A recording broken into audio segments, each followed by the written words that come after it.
Se você puder abrir a sua Bíblia, por gentileza, abra no livro de Provérbios, capítulo 19, verso 21.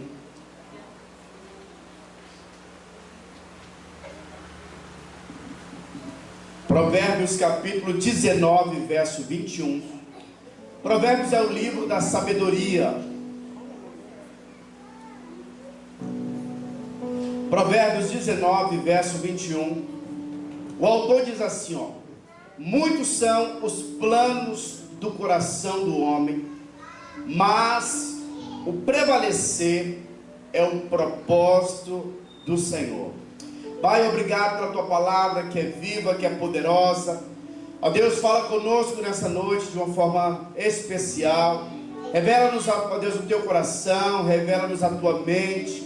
Ó Deus, queremos fluir no Senhor, queremos ser confrontados e desafiados pelo Senhor, em nome de Jesus. Amém, amém, amém. Bom, o autor do livro de Provérbios, ele então diz aqui que o homem, ele faz planos. Fazer planos é muito importante. Os homens precisam fazer planos. Quando nós não fazemos planos, você não é alguém motivado. Mas a Bíblia diz que mais importante do que o plano é o propósito. Diga assim: mais importante do que o plano é o propósito. Então a Bíblia diz que os homens fazem planos, mas o propósito vem do Senhor. O propósito que prevalece é o propósito do Senhor. Muitos gostam das respostas de Deus, gostam, sabe, de orar e de receberem ali os pedidos do Senhor. Isso é muito bom. Mas a maturidade está em conhecermos a mente de Deus. Quando você conhece a mente e o coração do Senhor, você então está entrando na esfera da sabedoria. E aí, precisamos entender o seguinte, irmãos: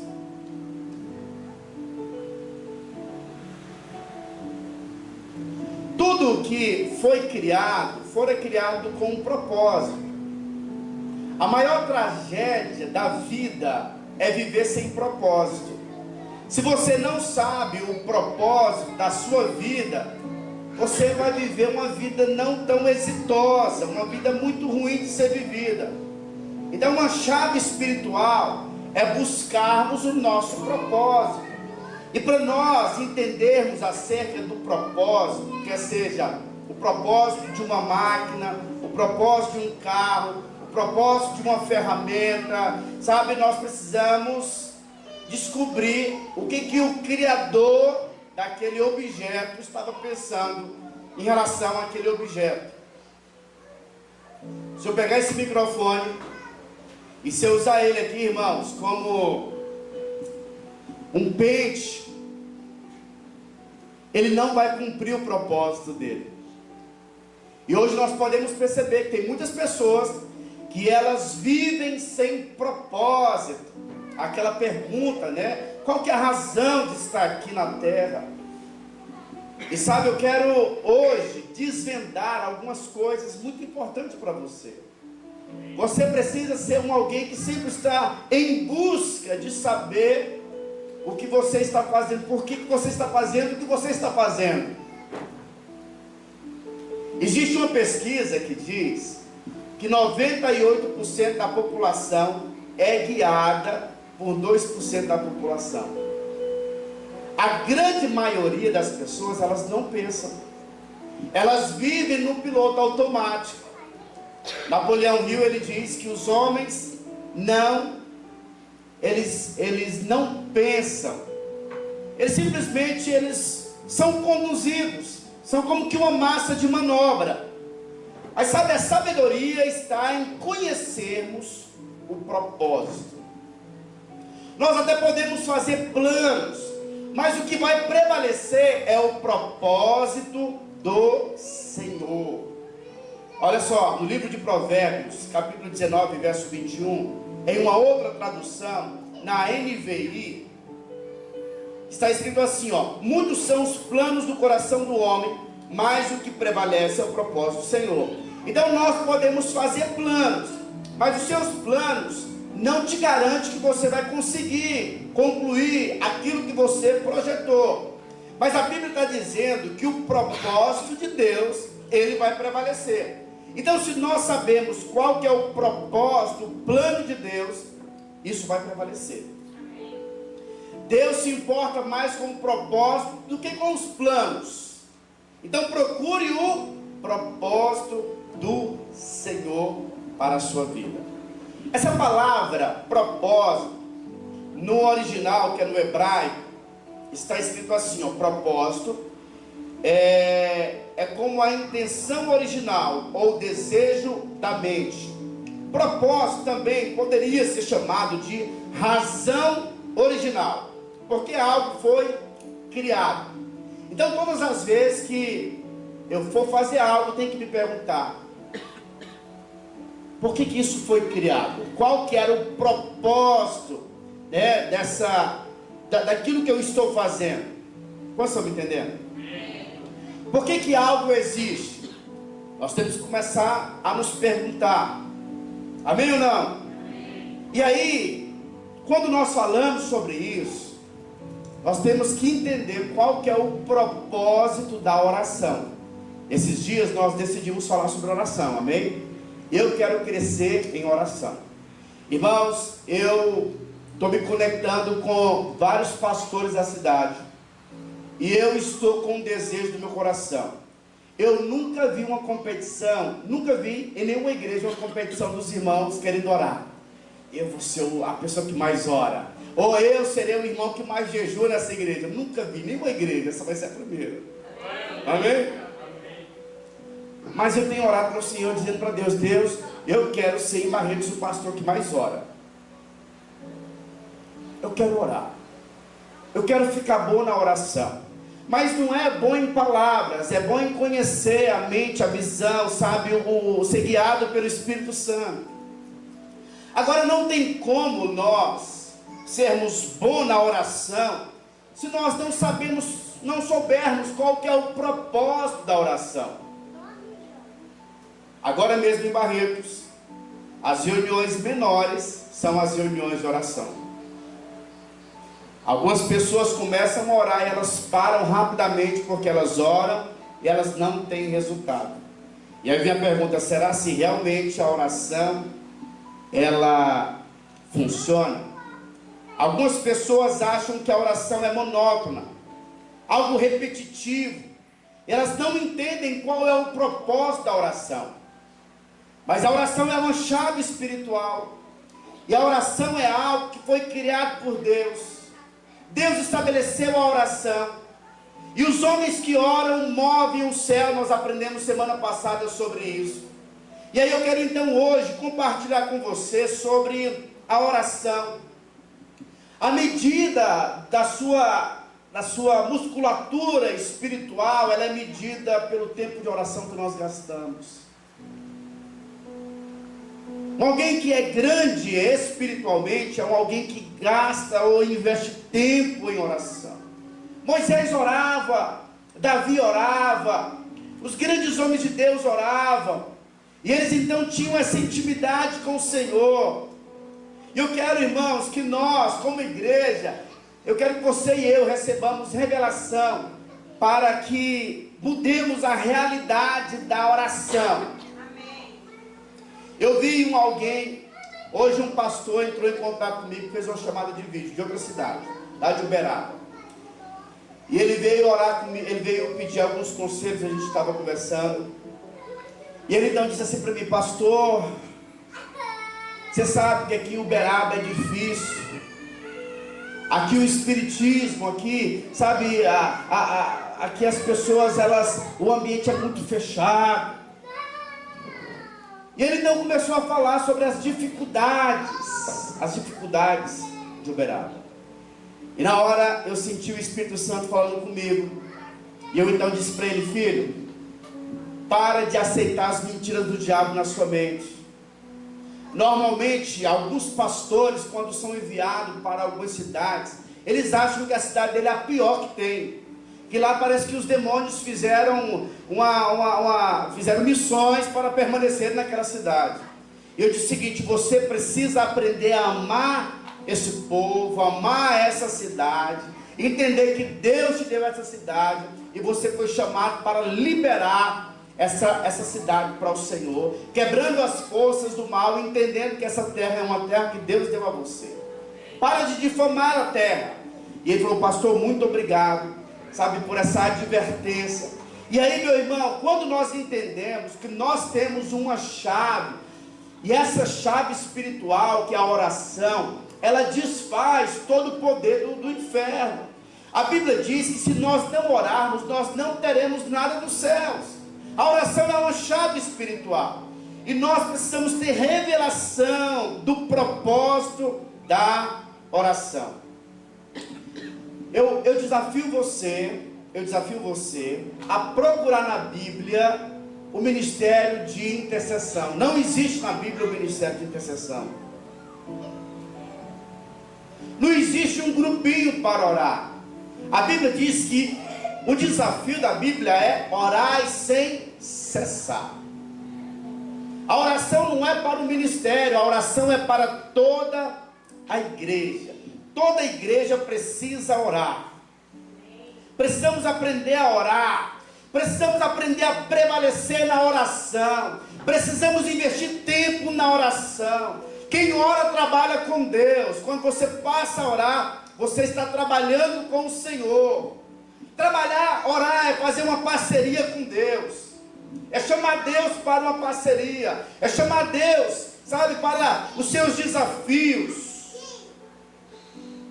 Quem quer ter uma parceria com o Senhor? Amém. A Bíblia diz que o próprio Jesus, ele diz o seguinte: quando vocês forem orar, ele está aqui dando uma direção, porque ele sabia que essa seria uma das funções da igreja. A igreja foi chamada para orar. Está passando por muita guerra? Invista tempo orando.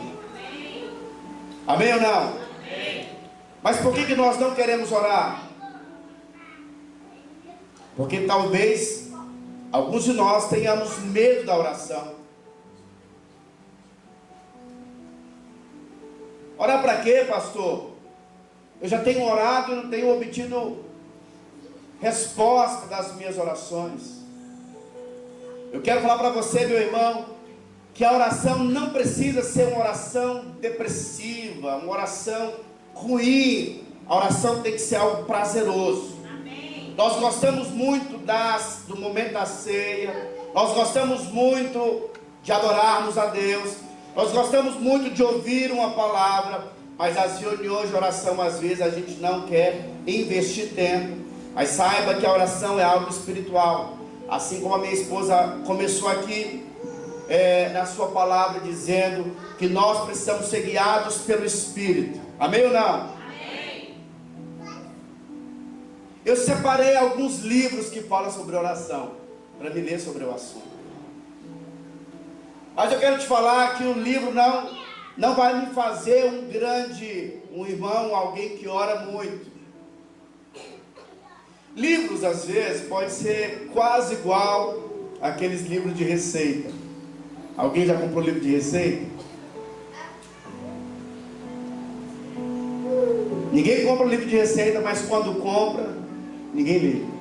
Uma vez eu comprei um para minha esposa, lá no shopping. Você deve ter muito tempo isso. Não lê. Não lê. Mas aí nós precisamos então entender que crescermos em oração é mais do que lermos um livro. Deixa eu te fazer uma pergunta aqui. Quantos reconhecem que precisam orar mais? Levanta a mão. Então o Senhor vai nos dar graça hoje. Amém ou não? Amém. A pergunta é: por que nós não oramos? Por que nós não queremos investir o tempo em oração? A primeira questionamento em relação à oração é: pastor, por que eu vou orar se Deus é soberano e se Deus sabe de todas as coisas? Algumas pessoas, elas têm essa crise, elas dizem: não vou orar porque Deus, Ele é soberano. É verdade ou não é? Então tem muitas pessoas que dizem: pastor, eu não vou orar porque Deus é soberano, Deus sabe de todas as coisas, e sendo Ele, esse Deus soberano, eu não preciso falar, porque a Bíblia mesmo diz que antes que a palavra venha na minha boca, Ele já sabe que eu vou mencionar. Então, para que eu vou orar? O segundo questionamento das pessoas que não oram é que se Deus não pode ser influenciado por nós, então por que eu vou orar? Pastor, Deus já sabe qual é a vontade dele. Então se eu orar, eu não vou conseguir influenciar a Deus. Então se eu não consigo influenciar a Deus, para que eu vou orar? É um outro questionamento. E aí nós precisamos então compreender por que nós então oramos. E aí eu vou te dar 3 respostas para essas 3 perguntas. A primeira resposta é: Deus, Ele é soberano como a sua palavra é soberana. Deus é soberano assim como a sua palavra ela é soberana. Deus está condicionado à sua palavra. Todas as promessas de Deus estão escritas. E quando nós oramos de linha com a vontade de Deus, é certo que as coisas vão acontecer. Amém. Nós aprendemos aqui, o Leonardo vai colocar aí, no livro de Efésios, capítulo 1, verso 3, olha que coisa poderosa. Efésios, capítulo 1, verso 3, está escrito assim, ó: bendito Deus e Pai de nosso Senhor Jesus Cristo, que nos tem abençoados com toda sorte de bênçãos espirituais nas regiões celestiais em Cristo Jesus. A Bíblia diz que nós somos abençoados, sim ou não? Sim. Você e eu recebemos todas as bênçãos espirituais. E o que seriam as bênçãos espirituais? Paz interior. Sabe, as bênçãos espirituais: cura divina, maldição hereditária, que mais? Você recebeu um espírito de fecundidade, você vai gerar para o Senhor. Então a Bíblia diz que Deus nos abençoou com toda sorte de bênçãos no mundo espiritual. Agora, se Deus te abençoou, você acha que você vai desfrutar disso tudo sem que você tome posse? Veja bem, a Bíblia diz que no reino espiritual você é abençoado, mas já também está dizendo que os principados, as potestades, os demônios estão prendendo as nossas bênçãos. Aonde? Eles estão lá. E ele está dizendo o seguinte, que a nossa luta é nas regiões celestes. Se a sua luta é nas regiões celestes, como que você vai lutar? A luta aqui não é uma luta natural, é uma luta que é travada na oração. Existem muitas heranças que Deus nos deu. Existem bênçãos liberadas para mim e para você. Mas o diabo vai resistir para você não se apropriar das bênçãos do Senhor sobre a sua vida. Em todas as áreas Deus quer te abençoar. Na sua vida espiritual, na sua vida financeira, na sua família. Em todas essas áreas o Senhor, Ele tem bênçãos para você. Ele quer te abençoar. Mas essa bênção vem quando você se posiciona na oração. Quando você entende qual é a vontade de Deus para você. Então, meu irmão, entenda algo. Deus é soberano, mas o mesmo Deus que é soberano, Ele é tão soberano quanto a sua palavra. Na palavra do Senhor, nós podemos nos apropriar de todas as bênçãos do Senhor. Amém ou não? Amém. Olha o que está escrito no livro de 1 João, capítulo 5, verso 14. E essa é a confiança que temos para com Ele, que se pedirmos alguma coisa segundo a sua vontade, Ele nos ouve. E se sabemos que Ele nos ouve quanto ao que lhe pedimos, estamos certos de que obtemos os pedidos que lhe temos feito. Há uma garantia, quando você começa a orar, alinhado com a palavra do Senhor, a Bíblia diz que Deus te ouve. E por isso nós temos que começar a sacar algumas palavras de Deus para as nossas vidas. Esse é um tempo de restauração, irmão. Esse é um tempo de conquista. Esse é um tempo de você entender que você é um herdeiro de Deus. Mas você só vai se apropriar da sua herança, sabe, na escola da oração. Deus está te chamando nesse tempo para orar mais, para se levantar em oração. Segunda coisa, Deus está limitado à sua palavra. Deus não pode fazer mais do que a sua palavra. Embora Ele seja Deus, Ele está limitado à sua palavra.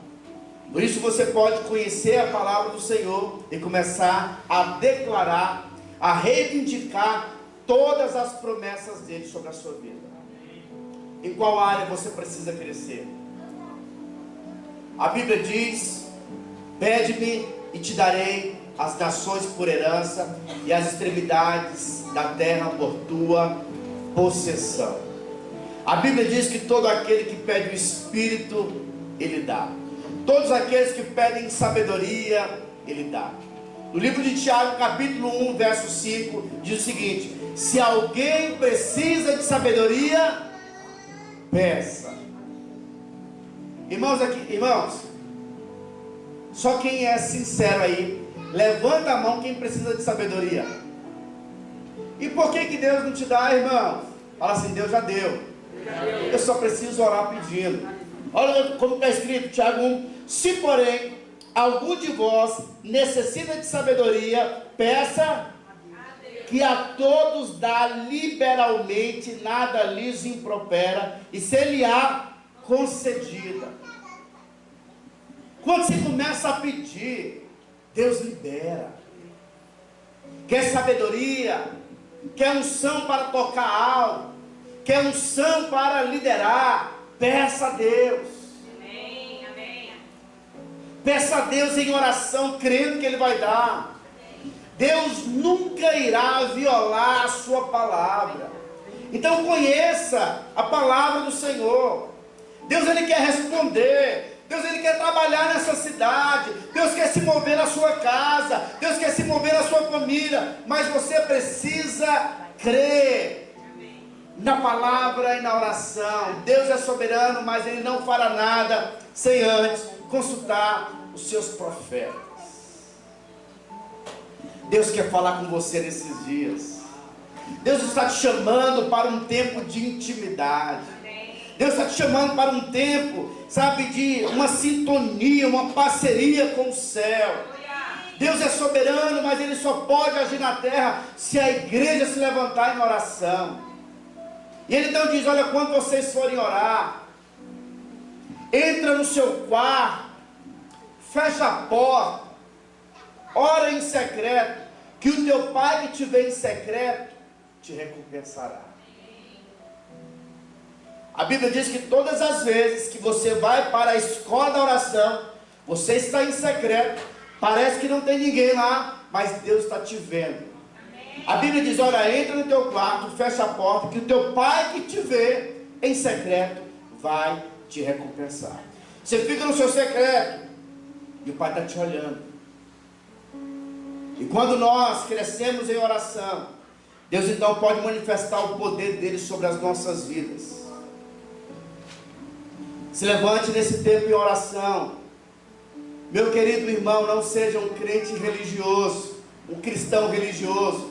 Quem é o cristão religioso? O cristão religioso é aquele que não conhece o Senhor, não tem intimidade com Ele. A sua vida não pode ser uma vida mecânica. Você precisa crescer em oração com o Senhor. Deixa eu te fazer uma pergunta.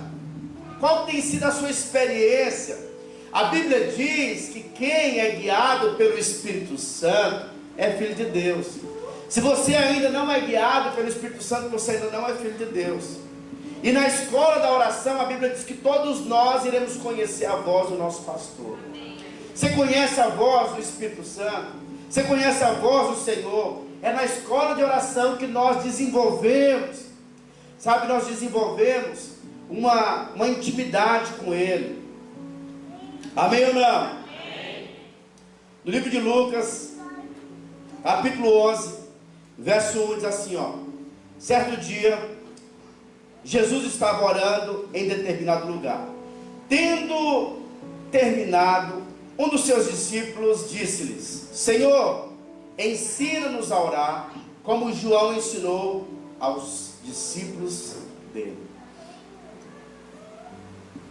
Entra na história. Se você estivesse com Jesus, vendo Jesus expulsar demônios, ressuscitar mortos, curar enfermos, multiplicar os pães e peixes, o que você iria pedir para o Senhor? Se fosse eu, talvez eu falaria: Senhor, me ensina a multiplicar aqueles pães. Quero passar, eu quero, depois que eu multiplicar esses pães aí, Senhor, eu tenho certeza que os jornais irão me procurar, vou ficar famoso. Ou talvez eu poderia falar: Senhor, cara, gostei bastante do Senhor andando por sobre as águas. Jesus, me ensina a andar por sobre as águas. Senhor, me ensina a ressuscitar mortos. É um pedido bom, sim ou não? É um pedido bom. E aí, imagina, em todo velório você chega lá para fazer o terror. Ressuscita! O morto vai e se levanta. Seria algo bom ou não? As igrejas iam lotar, sim ou não? Você ia manifestar o reino dos céus. Mas aqui algo poderoso acontece. Os discípulos perguntam: Senhor, nos ensina a orar. Nós vimos, Senhor, que o Senhor investe muito tempo orando. O Senhor passa basicamente a madrugada orando. E durante o dia o Senhor manifesta aquilo que o Senhor orou. Nos ensina a orar, Senhor. Nos ensina a orar. Nós queremos esse negócio, orar. E a Bíblia então diz que os discípulos falam: Senhor, nos ensina a orar. Porque quando o Senhor ora, os leprosos são curados, os paralíticos andam, os mortos ressuscitam, os cegos enxergam. Nós queremos aprender a orar. Senhor, nós observamos que a oração na tua vida, Senhor, ela de fato, ela é poderosa. Por isso, Senhor, nos ensina a orar. Eu acredito que esse deve ser o nosso clamor hoje, dizendo ao Senhor: Senhor, nos ensina a orar.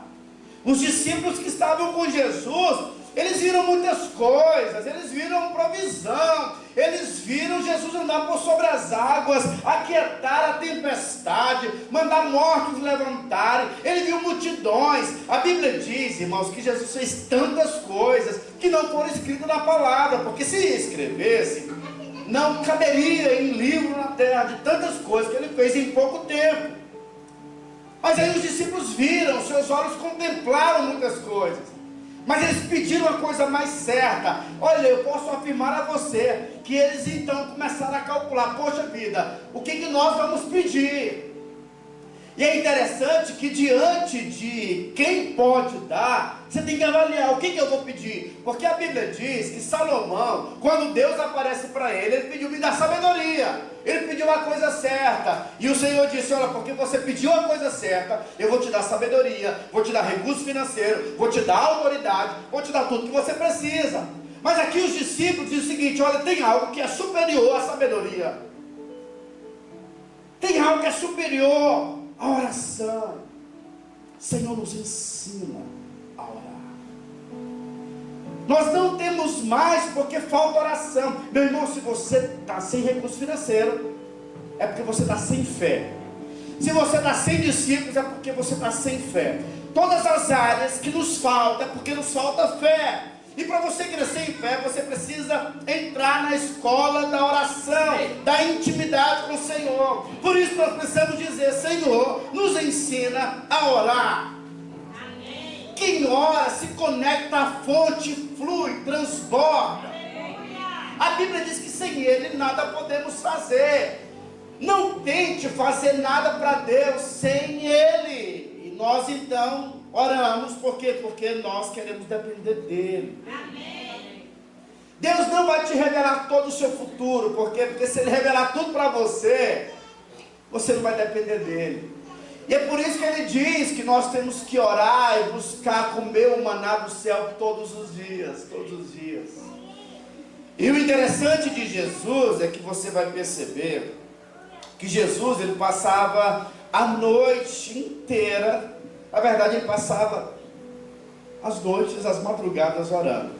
Eu já vi algumas pessoas dizendo o seguinte, que elas gostam de orar de madrugada porque dizem que a fila é menor. Mas isso é mentira, irmãos. É verdade também. Porque se tem uma coisa que a gente gosta de dormir, né? E a gente até pega aquele versículo bíblico que diz que Deus dá aos seus amados enquanto dorme. Pega os salmos e diz, olha, o Senhor, quando eu coloco a minha cabeça no travesseiro, logo eu pego no sono. Mas a Bíblia diz que Jesus orava nas madrugadas. E o momento em que Jesus orava, irmãos, você vai perceber que Jesus orava sempre na quarta vigília da noite. Qual que é a quarta vigília da noite? A quarta vigília da noite, a noite era dividida de 3 em 3 horas. A quarta vigília da noite era das 3 da manhã até as 6 da manhã. Nesse período da quarta, no momento mais sombrio, é o momento onde tem mais manifestações do reino dos céus. É o momento da primícia. E a Bíblia então diz que Jesus, ele passava tempos e tempos com o Pai. Quarta vigília da noite. E quando Jesus então, ele investia esse tempo em oração, buscando o Pai, ouvindo a voz do Senhor, e ele então gastava tempo, ele investia, ele passava 1, 2, 3 horas em oração. E por que Jesus investia tanto tempo em oração?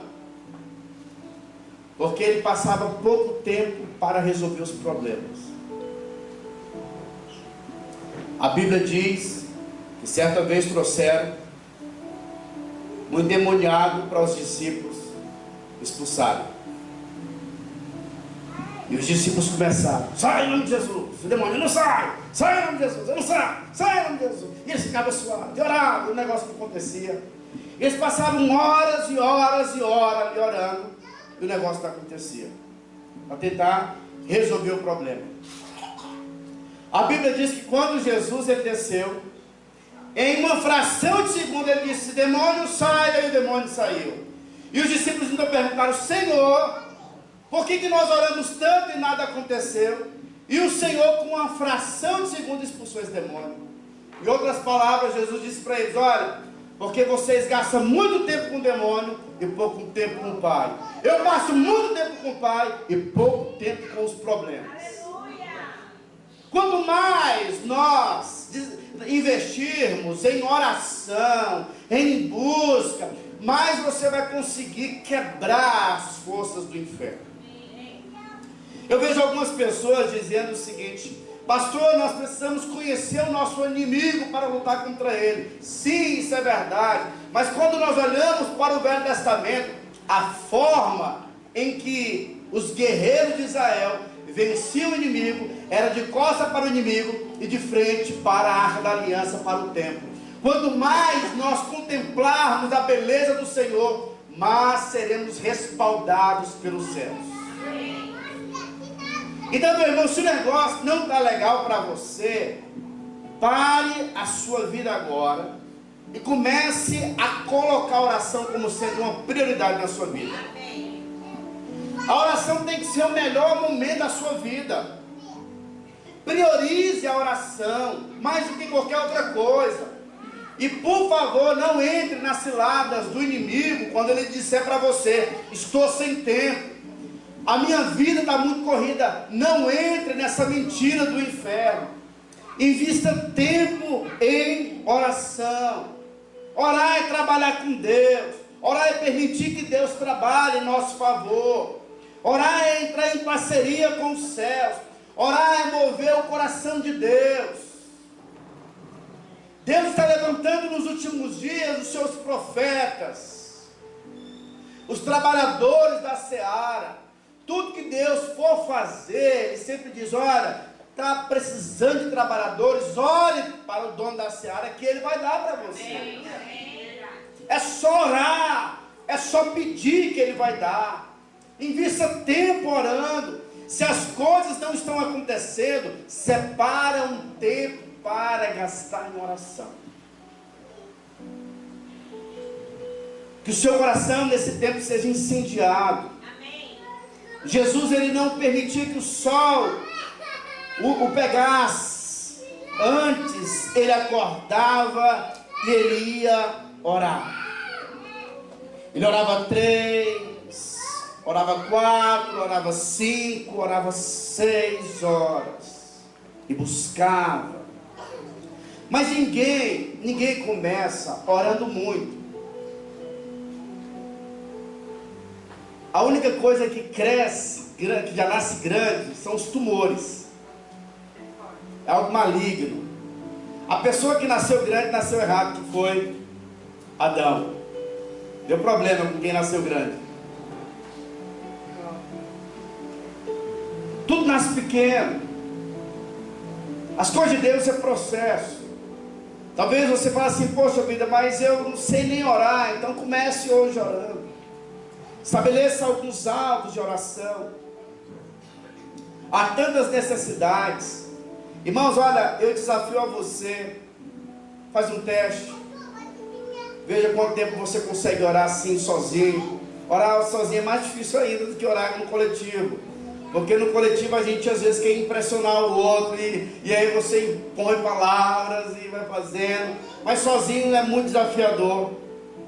Se você pegar um pedreiro que fica o dia inteiro no sol, trabalhando no sol, fala o seguinte, cara, você é um cara duro, eu quero deixar o mesmo tempo que você gasta na obra, para você orar, você vai ver que o sujeito não é tão forte assim na oração, porque a oração é algo espiritual, nós somos resistidos na oração, a nossa carne não quer orar, mas eu quero que você entenda, que uma vez que você se submete ao Espírito Santo, ele vai te ajudar a orar. Estabeleça um tempo, diz, Senhor, eu quero separar esse tempo. E aí comece, se você for desafiar-se, não fique se comparando com ninguém. Sabe, você tem que aprender a se comparar com você mesmo. Não, ontem eu orei 5 minutos, hoje eu vou orar 6, amanhã eu vou orar 7, depois eu oro 8, porque eu preciso crescer na oração. Quando você começa a orar, Deus vai te dar sensibilidade espiritual. Você vai entrar em sintonia com o projeto e com o propósito de Deus. Qual que é o propósito de Deus na oração? Deus não pode fazer nada sem oração, irmãos. É por isso que nós somos resistidos no momento de orar, no período de orar. Nós temos aqui, nós estamos orando todos os dias, das 7 às 8 da manhã, de segunda a sexta-feira. De segunda a sexta, nós estamos orando todos os dias. E à medida em que você investe em oração, você vai perceber que você vai gastar pouco tempo com os problemas. Em pouco tempo você vai começar a resolver os seus problemas. Não sabemos a importância da oração. Depois você dá uma pesquisada. Tem um médico que ele fez uma pesquisa, investiu um bom tempo. E ele fez uma pesquisa falando do benefício da oração. Depois dá uma olhada nessa pesquisa. Mas ele diz assim, que quem ora todos os dias, ele começa a falar dos benefícios que você vai receber. Mas um dos que eu quero falar hoje, que dá uma ênfase bem forte, é que o mal do nosso século hoje é a ansiedade. Nós vivemos debaixo de ansiedade. Algumas pessoas têm medo de perder o casamento e vive com muito ciúme, às vezes, da esposa. Tem outros que vivem com ansiedade, com medo de perder o serviço. O que nós vamos comer amanhã? O que vamos vestir? O que vai acontecer desse governo? E aí nós vivemos debaixo de muita ansiedade. Quem trabalha na área das vendas fala, poxa vida, esse mês está muito difícil, e bate aquela ansiedade. Vem os boletos, os desafios para serem resolvidos, e a gente então fica ansioso. Mas a Bíblia diz, o Senhor Jesus ensina, olha, quando vocês forem orar, não fiquem ansiosos por coisas alguma. deixa conhecido diante de Deus as suas petições, as suas preocupações. Ele não diz que quando nós começamos a orar, nós então entregamos as nossas preocupações ao Senhor. E a Bíblia diz que quando você começa a entregar as preocupações ao Senhor, Ele libera sobre a sua vida a paz que excede todo entendimento humano. Você recebe uma paz. Quem vive ansioso, a ansiedade é a sua fé focada no problema. Quanto mais eu foco no problema, mais ansioso eu estarei. Mas a Bíblia diz que nós temos que deixar conhecido diante do Senhor as nossas petições por meio da oração. O que tem perturbado a sua alma? O que tem perturbado o seu coração? Separe esse tempo para orar. Diga amém. Amém. Qual que tem sido o maior problema que você tem enfrentado? Resolva, investir um tempo em oração.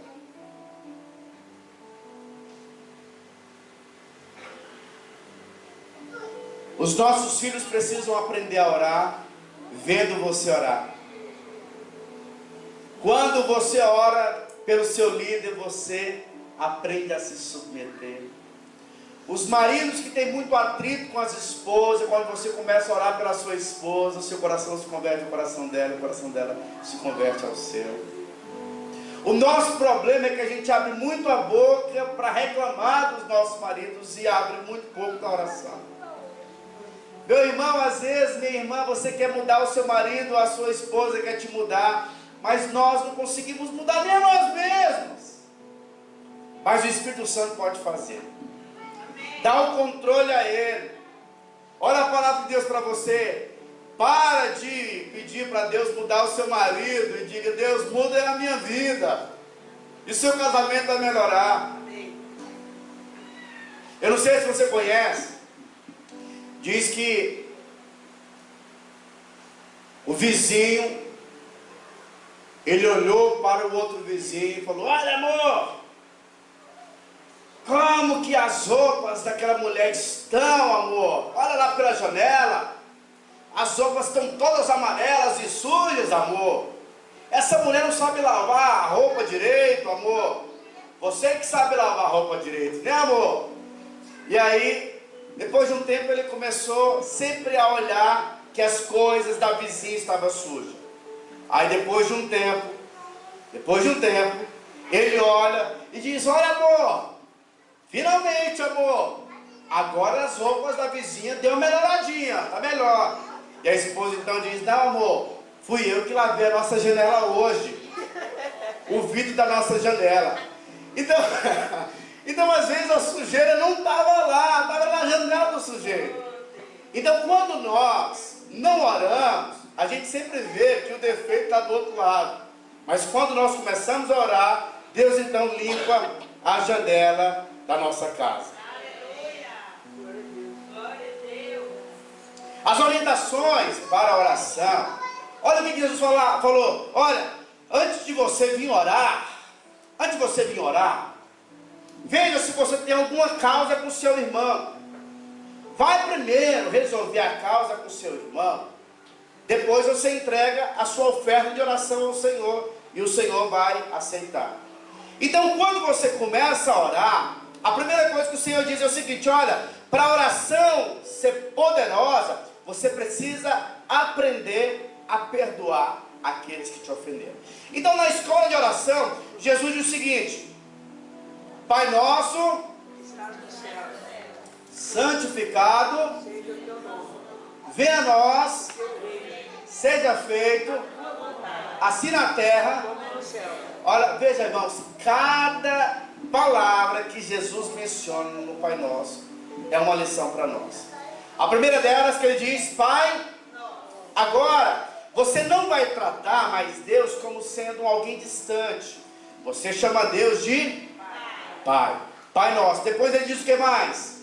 Pai Nosso que está nos céus, santificado seja o teu nome. Ou seja, nós santificamos o teu nome. Venha a nós o teu, e seja feita a tua, assim na terra como é feita no.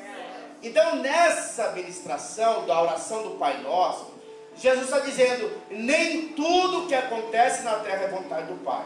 E por isso vocês vão orar assim, ó, que seja feita a tua vontade, assim na terra como ela é feita nos céus. Então nem tudo que acontece na terra é vontade de Deus. Então algumas pessoas dizem, fulano morreu porque era vontade de Deus. Nem sempre. A vontade de Deus acontece na terra quando nós oramos. Que seja feito, Senhor, aqui na terra, assim como ela é feita no céu. A tua vontade seja feita aqui na terra, assim como ela é feita nos céus. Amém? E aí, na oração do Pai Nosso, você percebe também que o Senhor diz, olha, nós precisamos perdoar aquele que nos ofenderam, como o Pai nos perdoou.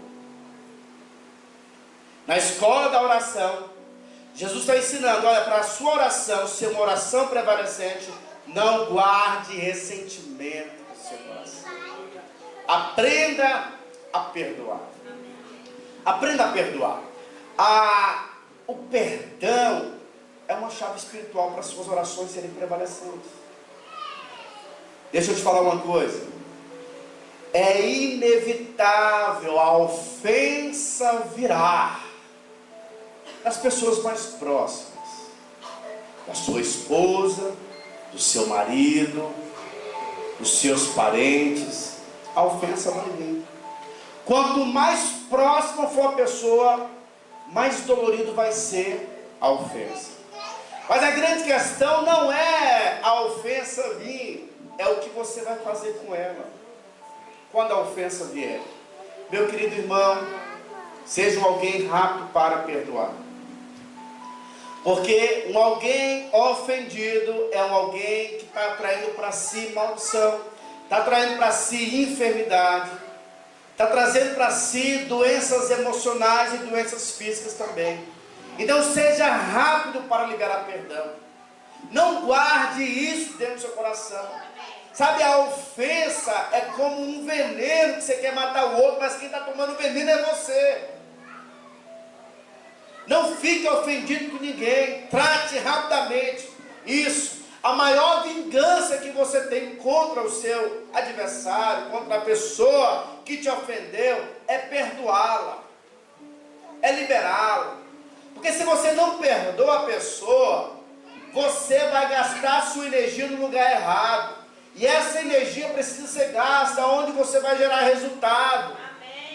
Então uma pessoa que é amargurada, ressentida, ela está atraindo para si demônios. Então aprenda a lidar com o coração, a perdoar, a orar por aqueles que te perseguem, a liberar bênção sobre as pessoas. A Bíblia diz que a nossa maior vingança é orar. E quando nós oramos porque nos perseguem, nós estamos colocando brasas na cabeça das pessoas. O que seria isso? Brasa na cabeça do indivíduo. É pagar o mal que ela fez com o bem. Não canse de fazer o bem. E sabe, a minha oração hoje é para que você invista tempo em oração.